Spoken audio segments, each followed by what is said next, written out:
All right. What's up, everybody? We have got day 2 of PiGFest. It's Group A on day 2 because we do things special over here on the right side of the map. Onside Gaming Solar, the Blue Zerg player, coming in as one of the favorites in this group, up against a player that he scraps with on a daily basis. They actually literally played a series earlier today in the ESL North American Weekly Cup. We've got Storm Gaming's Gumiho. And he's going for the low ground wall off into command center first. But you wouldn't build that on your third base, would you? That would be crazy. He's just checking over there for, I guess, a drone coming in is what he was looking for. Interesting. Does go command center first. Now, for those who don't know, Solar did win that series. I'm not sure if it was a 2-1 or a 2-0. But in my mind, I was thinking, even though Gumiho has just had a stellar run in the GSL, making it to the top 3, only falling to Ragnarok, it really is a situation where I was like, oh man, I don't know. I don't know if he's going to, be able to take down Solar. It feels like Solar's been bullying him. And I looked at their match history and I said, okay, there's actually a bunch of matches they've had which Gumiho's won. And it just happens to be all the series that I haven't watched. So in their last 6 series, it's 3 wins each. They're basically just trading blows back and forwards. One thing I have noticed, though, in the ones I've watched, is that Solar very rarely loses to the mech of Gumiho, unless it's like a surprise 2-port battle cruiser that catches him off guard. More often than not, it's Gumiho doing weird harassment openings into biomine that just non-stop parades across the map and is dropping everywhere.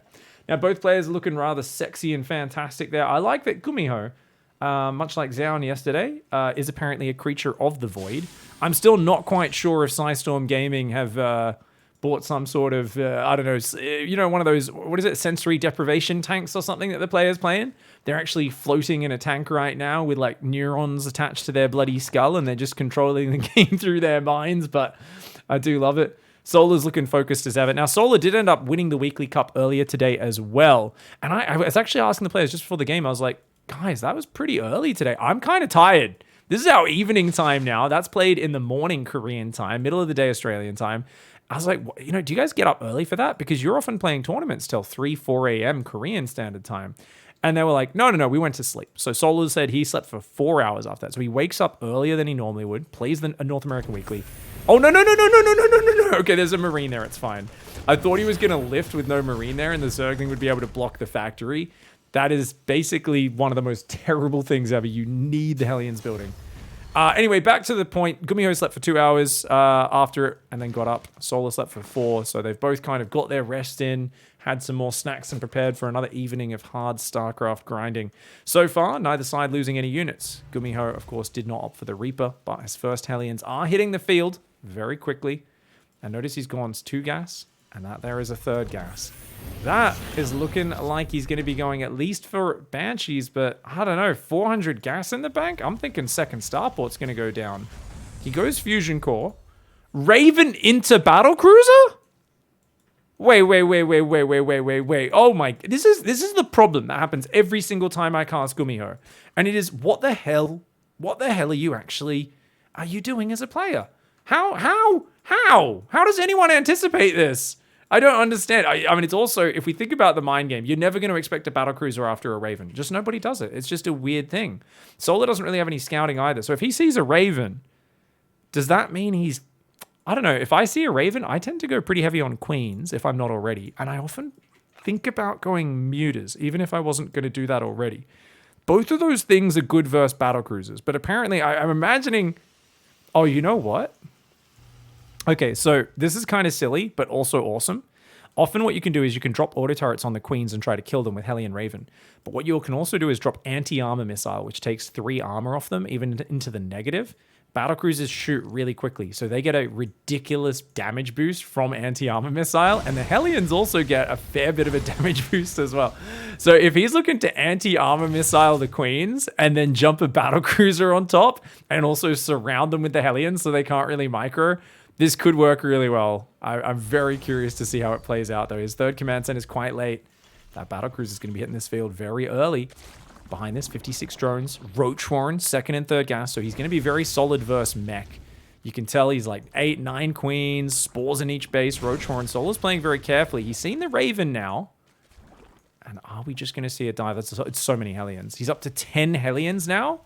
Whoa.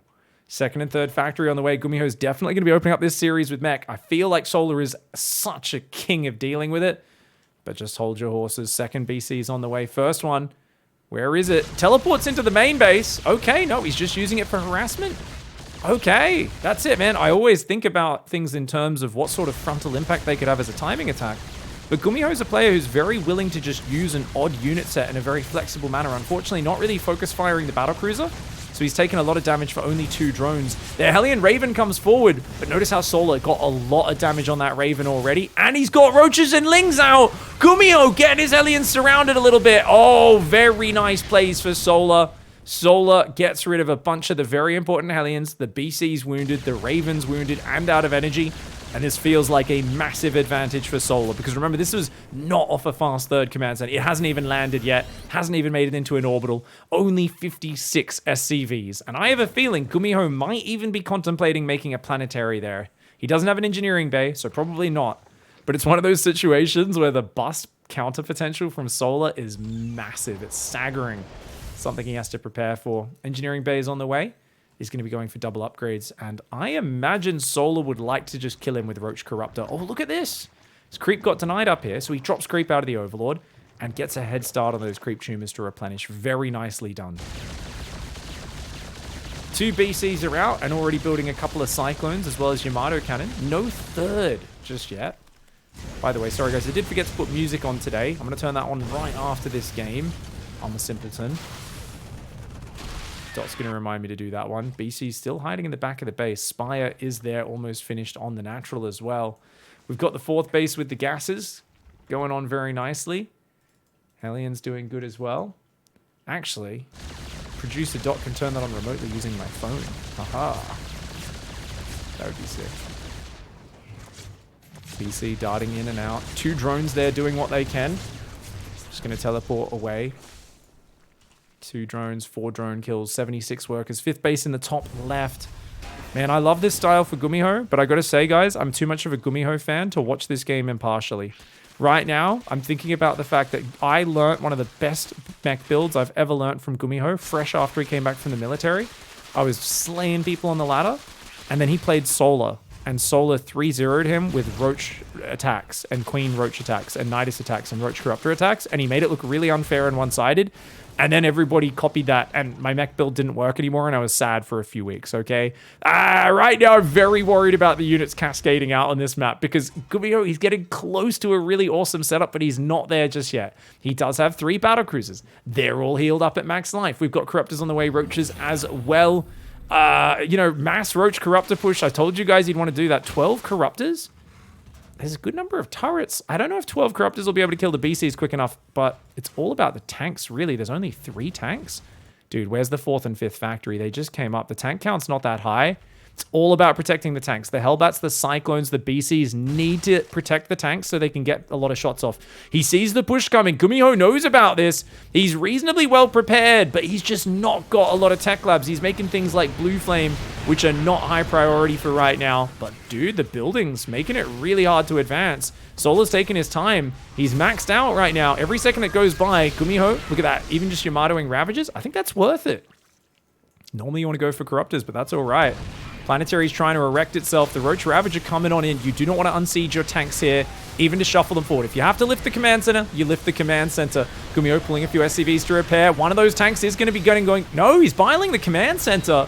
The 5th command center here is actually doing all right, as well as the Corruptors unzip their fly. Oh, and the Corruptors with the caustic power that is programmed into their bladders by Abatha from birth.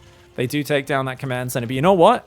It's not a kill move. Gumiho, he can come back in the late game. The Hive's only just started. The tech is not that far ahead for Solar. Bit of wee-wee coming in for Solar, adding insult to injury here. If you could get this command center finished, it's only a few seconds away. If he could get that finished, that would be huge. Oh, but no, it goes down. It's killed, not canceled. Great usage of the Ravager's range. Gumiho keeps building here because he needs something to stop himself from getting swarmed over. He is now up to 8 siege tanks. He's only got 2 Cyclones, but he's mixing a few more in. And notice he's keeping a good spread on these tanks. This map is pretty unbreakable if you have the Hellbats in front of the siege tanks. Sensor Tower is going to get picked off again, though. Man, Solar's patience is impeccable. He's okay, he's diving. Anti-armor missile does come in. The battle cruisers need to get repaired. The SCVs do try to come in there. He teleports back one of the battle cruisers. Great micro by Gumiho there. That unit's lost tab looked really nice for him. About 2-to-1 cost efficiency, and the 4th base is secured as well. But he's got to keep reinforcing the tanks and the Hellions. He's got 3 factories with tech labs. He's only building 1 tank at a time right now, mostly Cyclones. Also, no mag field. That's going to become a priority upgrade, because mixing those Cyclones in to deal with both Roaches and Corruptors, they'll get basically doubled the damage versus armored units in that scenario. Greatest Spire is on the way, so Solar's thinking about going Broodlords to break this position. And for Gumiho, it's all going to be about, can you get Thors and maybe even a few Vikings out in time for that? Cyclones are going to have a little bit of a pokey poke. This creep on the doorstep, though, that doesn't feel good. Here comes the Roach Ravager. The BC's very far back. There's actually not that many Corruptors here, funnily enough. A couple of Cyclone lock-ons on these Roaches. You can see good in and out micro by Solar, not overextending. He's got a 6th base on the left, and he's already thinking about trying to consume the resources on these dangerous bases. I would love to see him just transfer all the workers to those forward bases, because Gumiho is so turtled up. On the other hand, Solar's bank, 5,000 resources in total, about double the minerals to gas. Ooh, lots of Ling, Roach, Ravager, and Corruptors coming in the right side. More Yamatos get off, though. That's what we call the Battlecruiser tax, for those who don't know. Essentially, you're going to be able to Yamato units pretty much forever. The other day, someone asked me, what the hell is wrong with Yamato range? Is it broken? The range is unlimited. It's all about, if you like recall or blink while it's in midair, it won't hit you, right? Because it'll go to where you already were. Oh, wait, hold that thought. Here we go. The Raven is somehow still alive. Can you believe it? A couple Biles go down. One of the tanks falls. Trying to push out now is Gumiho. Gumiho's going to go for a giant counter push. Little does he know that Broodlords are already in production. Oh, and they're just out of vision. He's going to stumble into these broods. His scans are there to clear the creep, but the Raven already does that, and he's got to get out. Get out of there. Unsiege the tanks. Run, Gumi bro. Run. He's going to try and... Oh, the BCs go forward. There's actually not that many Corruptors. Can he take down the Broodlords? Yamato's one of them. Okay, he gets one Broodlord. Dude, I like this idea of just focus firing the broods. This is actually really cute. The Bile's trying to land on him. He's got to teleport out of there, but he's already killed 3 of the Broodlords. That does weaken this push, but tanks are caught out in the open. Okay, Thors are on the way right now. He's going to try and mass repair this. The Raven is still alive, but a few Broodlords are getting broken. Solar has a lot of money. Gumiho's hanging on for dear life. He's been on the defense for the last few minutes. The Cyclones do actually lock on and take out a Broodlord. But this is very costly trades. It was about 2-to-1 efficiency, and it's getting very close as these Broodlords pick up insane value.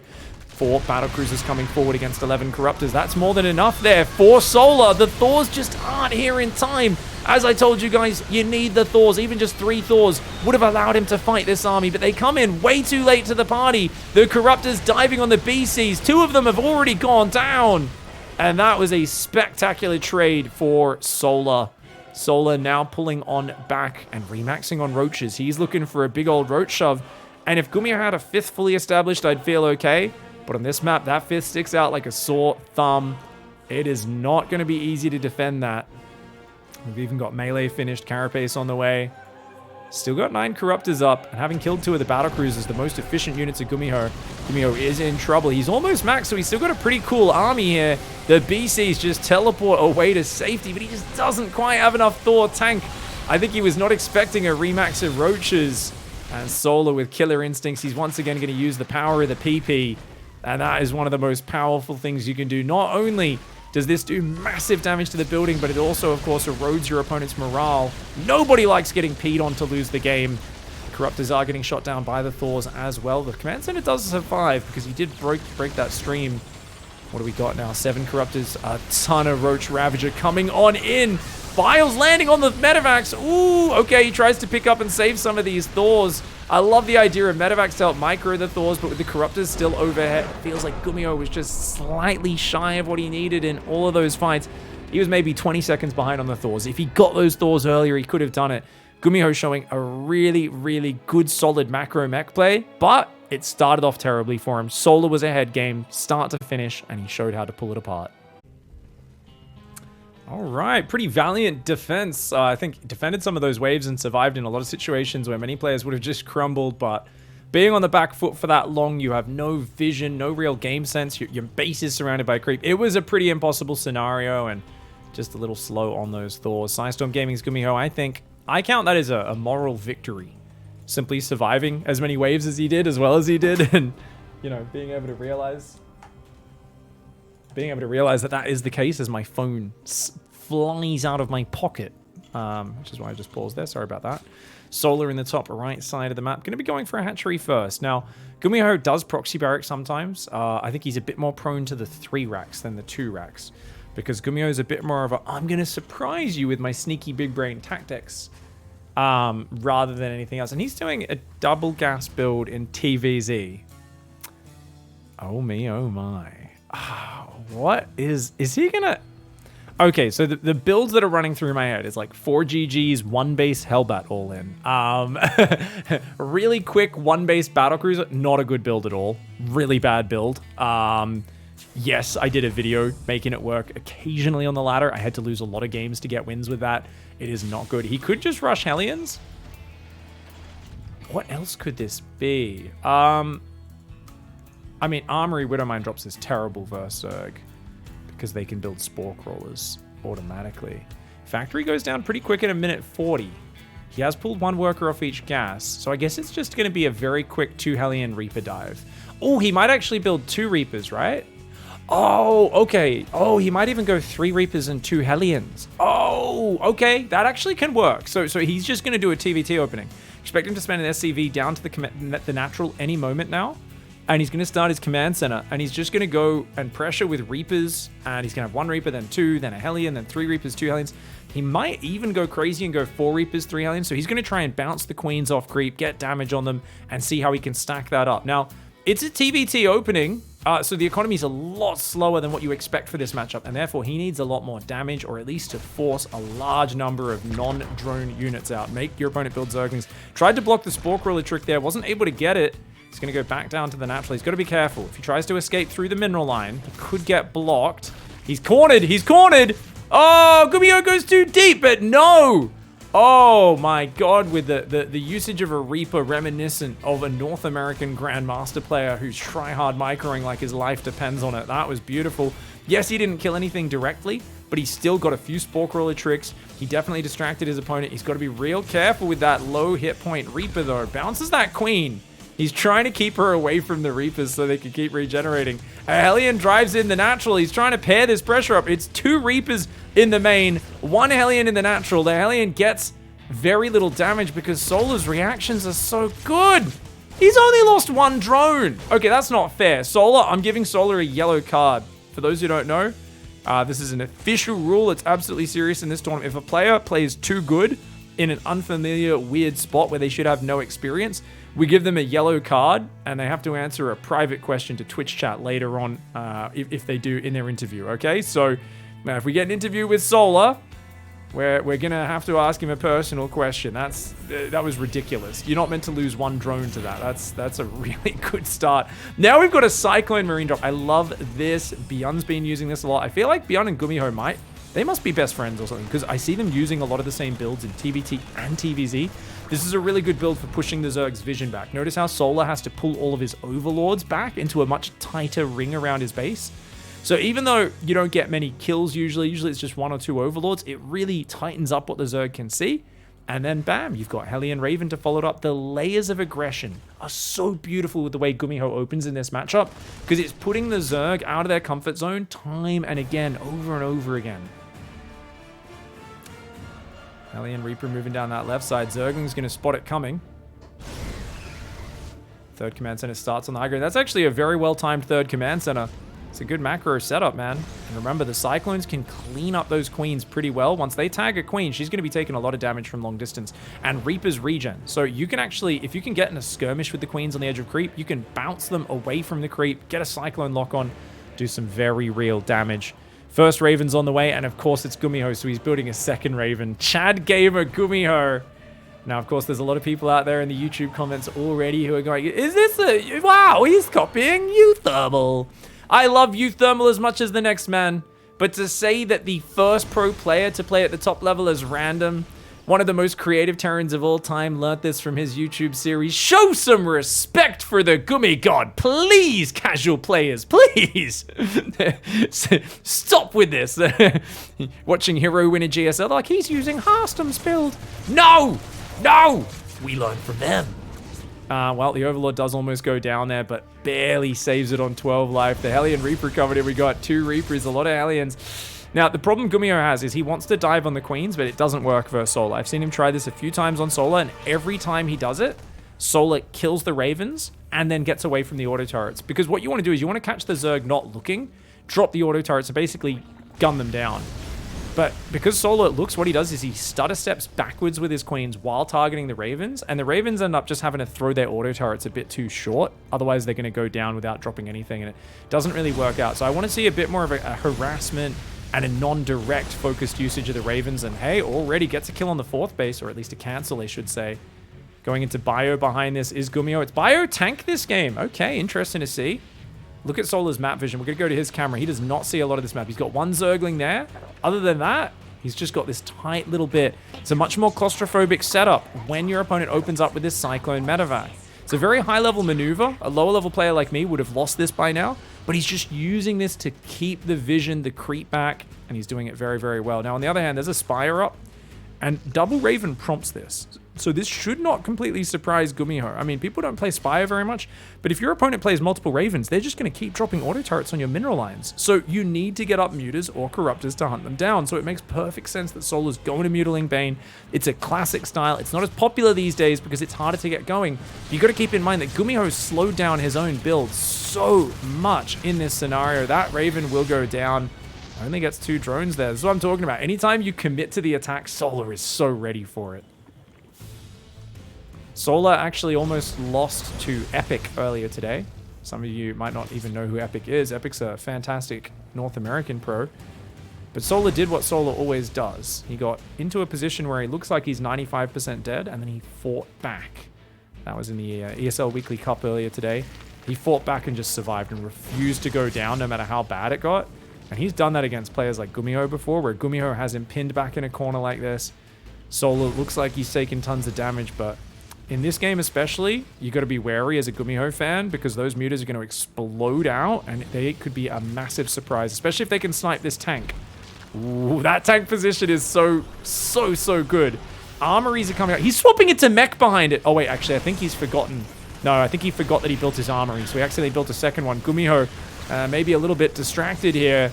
The Marines are there. The mutas come in from behind. They are going to get the siege tank. 1, 2, 3 mutas do go down, though, so it's not for free. The auto turrets from the south as well. Definitely making that not too terrible of a trade. Mutas try to fly across the map, but the Marines are already pulling back to a central location. Yeah, it's got to be a mistake, the double armory. He's building 3 more barracks right now. We do expect 2 upgrades to start up at some point soon. Gumiho, for now, wants to keep up the aggression. Turrets are going to finish in that base. Oh, okay, the barracks in the open is a problem. Oh, you don't want to shove... Whoa, Gumiho! That's a lot of Banelings! Gumiho! This is a wild position to be forcing the fight into. The mutas, of course, are putting pressure on him. He's losing his 6th, 7th, 8th barracks at home. He doesn't want that, and that's why he's shoving. The Queens are going to start going down. He has to fight. Good spready on some of the Marines, but he's deep on creep. He saves 8 Marines on the right side. Gumiho with a fantastic push. Oh my god. I mean, there's a reason why we call him the Serral Slayer after some of his crazy wins he had versus him back in Home Story Cup. Gumiho is a monster with bio play with these hard pushes. He's not as good against the lurkers in the late game, but give him a mid-game push and he's fantastic with the setup. These tanks are deadly, and look at this. He's going to force the Lingbane to fight on that right side. The Marines inching their way over to the right. These other Marines pulling back on the left. The mutas find themselves in between a pincer and Marines. Even though one of the tanks fell down, these Marines are doing very well. The ones on the right finally do crumble, but almost all the Queens have gone down. There's still somehow 5 left on this map. I can't believe it. Gumiho reinforcing. This is so close, but I think there's too many Marines. Solar and Gumiho are tied neck and neck in supply, but Gumiho pushing down the center of Inside Out, and he rips Solar apart. Well, there's a reason why I fanboy over this lad, and it's because of games like that. Opening with a double gas. Oh my gosh. Sidestorm Gaming's Gumiho in the top right. Bottom left is Onside Gaming Solar.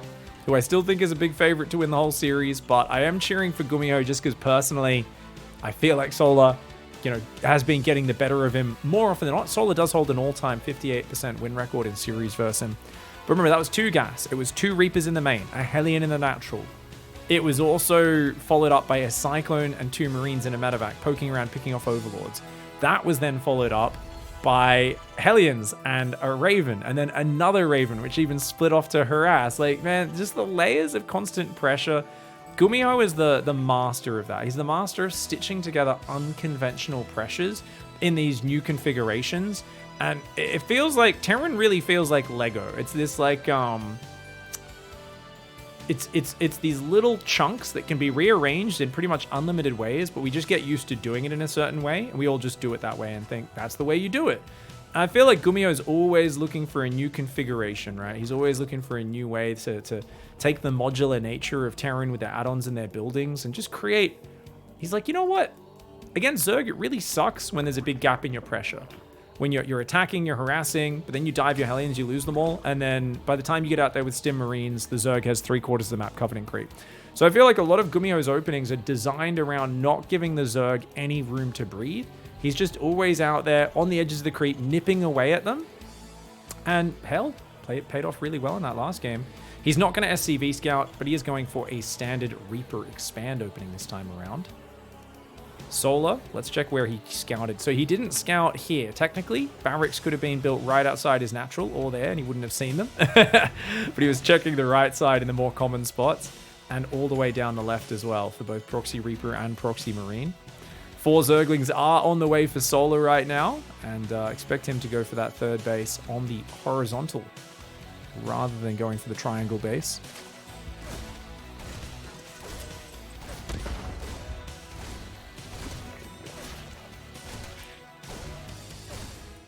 I think after that last game, Solar's kind of squinting at the screen and just a bit of super hyper focus. Doesn't want a game like that to happen again. Doesn't want to get caught off by that big surprising pressure. Thought he'd shut things down pretty well.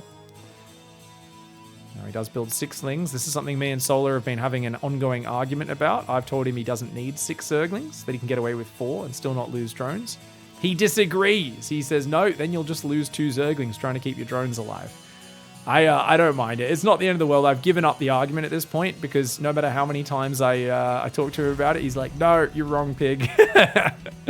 He is going 3rd command center as Gumiho this game. I think if he goes 3cc, he'll probably play Biomine afterwards. What I wonder is, will Gumiho risk just skipping the Banshee? Because I think you can usually get away with that versus Solar. Solar plays so predictably macro-oriented that you probably don't need to get a Banshee for safety. You could just be like, make a Liberator or make a Viking and then go straight into just bio play. Now, obviously, he could still go mech from here, but with no 3rd gas, it doesn't look likely it'll be a battlecruiser opening. Overlord on the pillar, having a little bit of a perv. Gumiho cannot see that. Oh, okay, I like the little Ling run by. And it is indeed a Viking. So the thing is, this opening is much weaker against something like a big Roach Shove, but it's much better at just denying your opponent's vision, and it's a very cheap unit, very low investment, sets you up to rush into extra barracks and extra buildings as quickly as possible. Now, he's already going to start another reactor, is he? Oh, no, he's playing mech. If he's swapping the barracks onto another... No, maybe not. Viking into Banshee. Okay, wow, interesting. Could just be one for safety. Overlord, what's it going to see? Not very much. Does get taken out. Solar's on 5 queens, about to be 7 queens. His 3rd base already very filled with workers. 11 workers on minerals there. And don't you love pro gamer stuff, guys? He hits the supply cap as the Overlord pops. And he's not actually having much production blocked at all. So really nicely done. Overlord's coming in droves. 3rd command center is floating down. It's a Raven. Okay, he just loves the Raven. This makes sense. I mean, I shouldn't be surprised anymore. Stim does start up. So Gumiho's going to start building his... extra gas here, 3rd and 4th gas, 2nd and 3rd barracks. Double engineering bay will go down soon after that. It's a standard bio follow-up, but I expect mines rather than siege tanks. I think mines are way better on this map. Siege tanks much better on inside out because they have lovely narrow corridors and high ground, low ground dynamics where the siege tanks can shell your opponent. On this map, not as effective. Queens do come over using transfuse to save that Overlord, but notice once again, Solar's vision is pinned in his corner, and that's exactly where Gumiho wants him. Double engineering bay up in the back of the natural. Looks like another creep tumor did go down potentially. No, still just spreading those there. But yeah, double engineering bay, 4th and 5th barracks as well. Solar saw that though. He sees the barracks going up. He should know that this is a bio play. And having already opted for 1-1 melee upgrades, he should be perfectly fine with that. A lair and then a baneling nest will be starting up very soon. Solar's played so greedy. Oh my gosh, Solar is so greedy. He's only just got his 2nd gas mining recently. His 3rd gas coming up. But his mineral income is off the charts. Look at this, he had 25 drones. He needs this 4th base just so he could use all those workers effectively. Beautiful economy. Reaper almost goes down, but not quite. The river crossing, soon to be infested. The southern river crossing has already been infested. And the central one will be soon. The northern river crossing, if creep gets up there, that's when he's got a bit too much control for you to be comfortable with. Lots of supply depots being built all at once. All of these reactors powering up. 1-1 upgrades on the way. And it is going to be tank production. So Gumiho disagreeing with me about my siege tank analysis. Might want to be sieging these behind the river. Trying to use that as much as possible. Raven's going to come forward. He'll get a few of these creep tumors. He's going to drop a few auto turrets, but he won't get much for it. Just the creep tumor deniers, really. So, don't know if that was super worth it. Units lost tab. Hasn't lost a unit yet, Gumiho. Played a perfect game so far, but got some creep on the right side as well. Not bad. Oh, that's a lot of Linglongs. That is a lot of Linglongs. Oh, no. He goes a bit too deep. Sometimes when you get this many Hellions, you get a bit cocky. But, on the other hand, he's roasting a lot of Zerglings. You can see he's still ahead in the units lost there. He did lose 5 Hellions, but a lot of Zerglings have gone down, 22, so that's acceptable. Viking has landed, and he's pretending to be one of the lads now. He's like, I'm just a marauder, man. He's going to join in. 1-1 upgrades are almost finished. The armory's already there. Mass Marine tank on the way. The Hellion Raven going to keep looking. Oh, he's going to do a little Hellbat run by on the left side. This is interesting. It's a distraction. That's what this is, guys. Gumiho right now is screaming, distraction! While the real army moves down the right side of the map. Combat Shields is not ready. Tank gets a very good shot on the Banelings, but he's going to lose both tanks, and he's going to have to boost the Medivacs potentially to pick on up, but Banelings off creep with no speed. Ooh, you can see just how powerful those Marines are at gunning that down. He's going to try and get behind the mineral line. Ooh, he focuses down every single one of the Banelings. And Gumiho getting some very essential trades on that right side of the map. But in the units lost tab, is that enough? He's down 13 workers. He does have a 4th command center and a 2nd factory on the way. But it's pure bio tank. He's going up to 8 barracks now. Solar's 5th base, saturated on minerals. His 4th base, well saturated on minerals. Infestation pit on the way. Macro hatch up as well. He might not have good creep spread, but Solar's numbers are growing at an alarming rate. If Gumiho doesn't get a good fight soon, I worry that Solar's about to get out of control. That being said, that tank position is disgusting. This 5th base looks like it's not long for this world. This is a very important piece of damage for Gumiho. I feel like this keeps Solar in check just before those 85 drones really started to pay off for him. Oh, no, careful! Almost stutter stepped on top of the Banelings, of course. Marines don't consider a Baneling a threat, guys. They're like, what could possibly come out of that? And it's only once it emerges that they actually treat it with the respect it deserves. Little Marine drop / run by in the bottom right side does kill a queen. You can see here, 28 drones on one base. Gumiho does manage to deny the 5th, and this keeps him, I think, in the running for the later stages of this game. Notice that the upgrades are ahead for Solar. He's going to have 2-2 soon. Gumiho's taking a 4th base. He's got 2-2 upgrades. Man, he's going to deny the 5th one more time, and that position is very annoying to go into. He's going to jump on it, and he will clean it up. You can just see how irritating it is. Tank's finally going to go down, but look at that. He's dropping in the gap in the minerals, just trying to distract all that Ling Bane down there. And he does end up backing away from it now. He's also got a big Marine tank pool that's going to start moving down the right side. I think Gumiho's got to not be too wasteful with this. A little bit sloppy.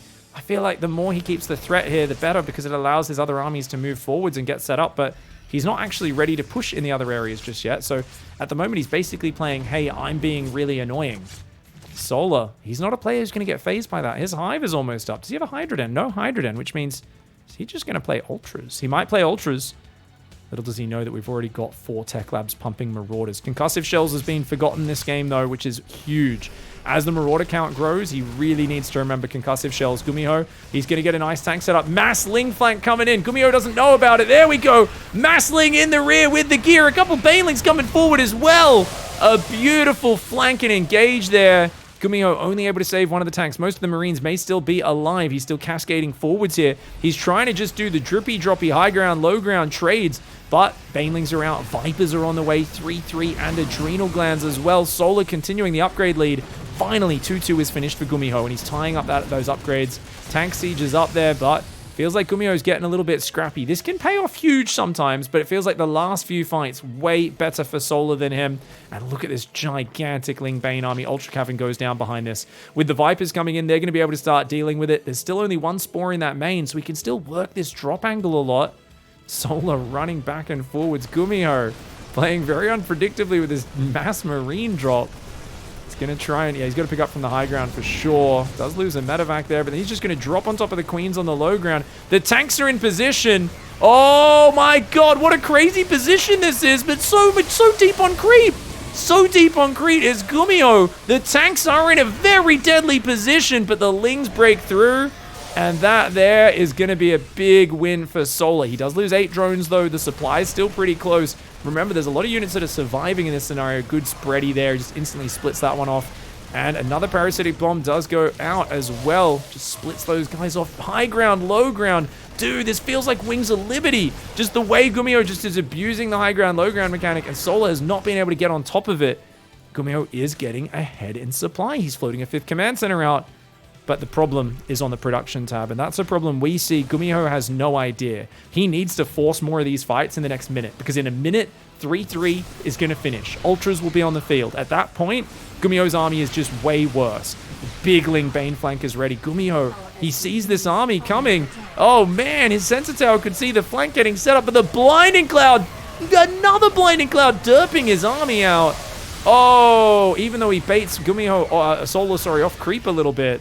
Feels like a pretty good fight for Solar, and that should buy him the time he needs. He's also got the base on the right side getting up as well. Concussive Shells is finally on the way, but 3-3 has never been even started for Gumiho. Mass Ling flank on these tanks. This tank position has not achieved anything. Gumiho keeps hitting that tank angle, but it is a failing angle. It has not worked. He has not pushed the creep back in the center of the map. That tank angle has not worked for him once. Behind the base did work, but that one, no. The Zerglings jumping on top, and I think Solar, he's held on against the cascade of aggression, the whirlwind that is Gumiho's early and mid game, and he's counter-struck. He forced the 5th to lift, killed almost all the SCVs. He's even forcing the 3rd to evac. Gumiho's starting the Ghost Academy, and if you ask me, that is not where Gumiho wants to be in this game. He'll go to Ghosts, but he only wants to go to Ghosts if he's already ahead in the game, and it's just the natural next step. This is why Solar likes playing Ultras against him, because he says, hey, you're going to stay on Mass Marine Marauder for a long time. Just having a big mobile army that can pound you on the ground, that's all I need. And with 3-3, Adrenal Glands, Chitinous Plating, poof, the Marines with +2, the Marauders with +2, they are not going to cut it. Tank's going to try and siege on the right side. Yeah, this Sensor Tower is sick. Sensor Tower is actually insane, man. You can see that base even mining over there. This army very far forwards. He's got to be careful of parasitic bombs, but since there's no regular anti-air with it... Ooh, here we go. Oh man, he saves some of the bio units, but he's got to be worried about the parasitic bombs. He loses quite a lot of bio there. I mean, the tanks do shell from the high ground, which is nice, but I don't think it's really enough right there. The Ultraling Bane massing up Solar. He's hung on like a champ, and here on Waterfall, it feels like he is poised to continue forwards. The Ling Bane crashing through the right, or the left side, I should say, running into Siege Tank line. Giving this base up is the only logical plan here. I'd love to see Solar split 50% of his army to the left side, take this planetary out, and start working this very exposed angle on the natural. Once you get Gumiho respecting that, pulling part of his army back, then you smash down the far right corridor into this base. You deny both of those, and Gumiho is dead in the water. And I'm sure that'll be the next step. He's got Corruptors on the way as well to deal with the Liberators. Ghosts are coming out for Gumiho, but it's 58 SCV Ghost. This is not the big 10 command center mass Ghost style. This is, I'm getting a couple of Ghosts to pop the Ultras, but that's about it. Hatchery gets cancelled yet again. Definitely a bit of a desperate attempt doing that. The Corruptors and the Vipers should be able to deal with these. Liberators try to siege the base, but... nice, easy cleanups. Only losing 2 drones there, the Corruptors. Get some free kills. On its own, this harassment is not too hard to stop. Now, Basically, Gumiho still has one really sick battle left in him. Just remember, guys, it's still 2-2 versus 3-3. And I don't think Gumiho realizes this. I really think he's forgotten about the upgrades. He's not processing it. He's just kind of like, man, these Zerg units are really good, aren't they? They're really unfairly good. I don't know why. They just feel like they're better than mine. It's something where that's not necessarily conscious in those words, but that's the feeling that he'll be getting in this game. Planetary on the right is going to do a lot of damage. The Marines pull very far back, but that means they're not really firing. The blinding clouds are deadly. All the tanks and ghosts on the left side were doing very little. A bunch of Corruptors do get sniped, which is nice, but oh man, that was really well done. A few Marines running on the left side. They could get on the drones. That would be nice. Units lost to have 5,000 resources in favor of Gumiho. With how much he's been taking the hits on his economy, he needs a lot better than that. He needs 2-to-1 efficiency, and he's nowhere near it. Solar almost maxed, retaking 2 hatcheries in the top left. He's got this base, of course, almost mined out. This base is getting pretty low. I mean, Solar needs to take more and more dangerous bases. That's what sucks about late game on Waterfall. We just never see anyone get there in a playable position, and Gumiho realizing his folly. He finally says, seriously, we didn't have +3 weapons this whole time? Oh no! He starts upgrading it. He also never upgraded vehicle weapons for the tanks. So they're just doing that flat 70 siege damage. 40 versus, of course, non-armored units. Liberator Siege is up the left side. Should be able to get a couple of drones. If he pulls it back after that as well, that'd be fantastic. The Corruptors. Where are the Corruptors? Ooh, all the way in the bottom right. Liberator's going to continue down this left side, see what else it can do. 11 Corruptors and 1 Viper is a lot to deal with a guy who's only got 1 lib, but they can be used to take out the Medivacs as well. And surprisingly, he hasn't made a Great Aspire. Solar makes a Great Aspire. I think he'll be killing it. Both players looking ultra focused right now. Gumiho especially always looks so focused when he's playing. No doubt his hands are sweaty. But not necessarily any mum spaghetti. It's just a natural condition for him, as he does have hyperhidrosis. Here we go! Corruptor Ultra Baneling! Blinding Cloud comes in! The Ghost could punish this move. Oh, but Ling's coming in on top of them as well. Uh-oh. Okay. Oh, man. He didn't get the snipe on the Ultra Corruptor. Losing a Command Center and 10 SCVs, if you snipe all the Ultra Corruptor, you're like, hey, that's not too bad. But instead, now you've got a Terran that's split on both sides. Most of his tanks are on the right side of the map. And that's always awkward. This is where Terran falls apart on this map. It's their tanks have to cover a bit too much ground. The bases are spread too thin. And Solar, a master of spreading his units out. That's not even a planetary. Best thing Gumiho could do is lift and run. But, oh, so many SCVs going down there. Even just the 10, 11 SCVs, 12 going down is very big, denying that orbital command center. Marine Ghost running onto creep. My lord! Oh, that's why that's not a good idea. Oh, no, the Lings and Banes crashing forwards. There's no Widow Mines in here. There's no Hellbats to deal with the Lings, no Widow Mines to deal with the Banelings. It's just the siege tanks, which are not really optimal for that task in the late game. And the Marine Marauder Ghost not really able to stand their ground and clear it up either. Sniping a few of those Banelings, not a bad move. He's going to try and punish in the top left. Does get a hatchery at least. The moment he decides to click on it, and he does there. Picks up some of these Marines and does save them before the Viper can abduct. Ghosts are nearby. Man, he's looking at this, these big, juicy, tempting targets, and those Ghosts are thirsty. They're parched. Their big old canister rifles are just waiting for that shot to the eyeball of those big old space cows. They're like that. Oh man, it's like No Country for Old Men. These ultras are just driving their bloody cars around these back roads, and a whole bunch of hungry assassins that haven't had a kill in like 6 years are just like, please let us put this goddamn cattle bloody oxygen powered bloody whatever it is device to your head, man. Unfortunately, Solar's not going to let him do that. Solar is a vicious killer himself, and he's about to dive in and win the game. That is a endless swarm of Zerg. A few snipes finally go down, but Ultralink Bane going to crash up the ramp. It doesn't look like a pretty position to attack into. When you have this much Zerg, it doesn't need to be pretty. You just need to get it done. Liberator goes down as well as a few medevacs. Solar has to pull back, but Gumiho cannot afford these trades, especially with all of his bases on the right side burning, being forced to lift. +3 attack finally did finish, of course, for Gumiho, but I feel like Ghosts only work when they've got the layers of defensive static defense to make them work. Baneling's starting to go off on those Ghosts. Snipes unable to land. And a fantastic series this one has been. I feel like they often have fantastic series. Yet again, whenever I'm casting it, I curse Gumiho. I'm too much of a fan. I want him to win too much. And yet again, I've cursed him, and Solar comes out with a 2-1 lead.